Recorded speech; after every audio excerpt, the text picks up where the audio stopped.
Such Well,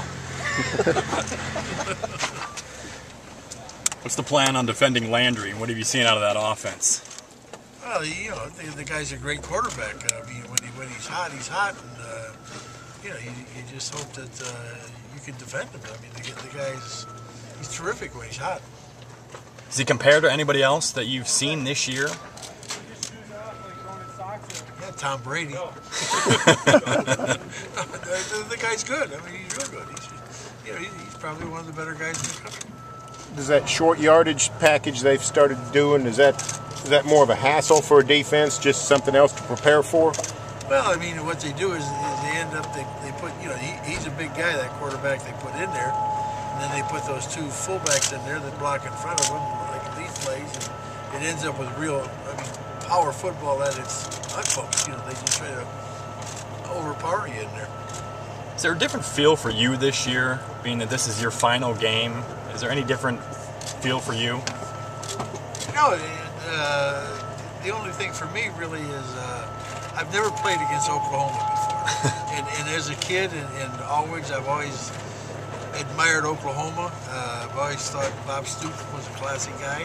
So I think you're going to play a great team with a great coach, and it's fun. It's a challenge. But I've always admired Oklahoma football. How many teams you figure you coached against?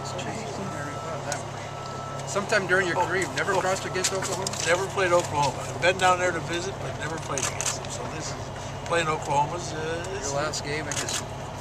No, it's a thrill. It's a thrill playing Oklahoma. Is this the fastest paced spread offense that you've seen? They go fast. Northwestern, you know, for the people that aren't familiar with them, they're real fast paced too. But Oklahoma probably goes faster than Northwestern. You guys had a lot of shuffling linebackers with injuries and things like that this year. How's the health of your guys? What are you looking at for health-wise this week? We're probably like a lot of teams in the country. You know, we're this time of the season a little bit banged up. We got some nicks and bruises, but they're going to play. They're all going to play.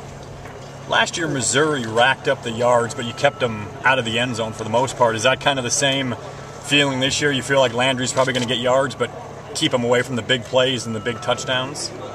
Yeah, they count touchdowns, not first downs. That's the idea. Don't let them score touchdowns. You know, I mean, you're not going to stop these guys cold. I mean, that's just not going to happen. Has the feeling of this being your last game kind of sunk in since you've been down here and been going through some of these final practices with your players? Really and truly, the game has nothing to do with me. The game's about the players. I mean, that's what it's about. I'm just along for the ride. It's been a nice ride, but the game's about the players. It's not about the coaches. Does the defense look pretty sharp this week? I think we're starting to look better. You know, they're starting to get our legs back a little bit. We're looking a little bit better. Yeah. You know, I don't know that we call it sharp, but we're looking better as the week goes on. Have you noticed that teams, when they've pressured Landry and gotten some pressure on him, mistakes can be made with the offense? Yeah, he's like any quarterback. But you don't get the guy doesn't get sacked very much. Yeah. I mean, teams pressure him. And, they've got a good offensive line. He gets the ball out fast. And receivers, break off their routes. So you don't get a whole bunch of that with pressure.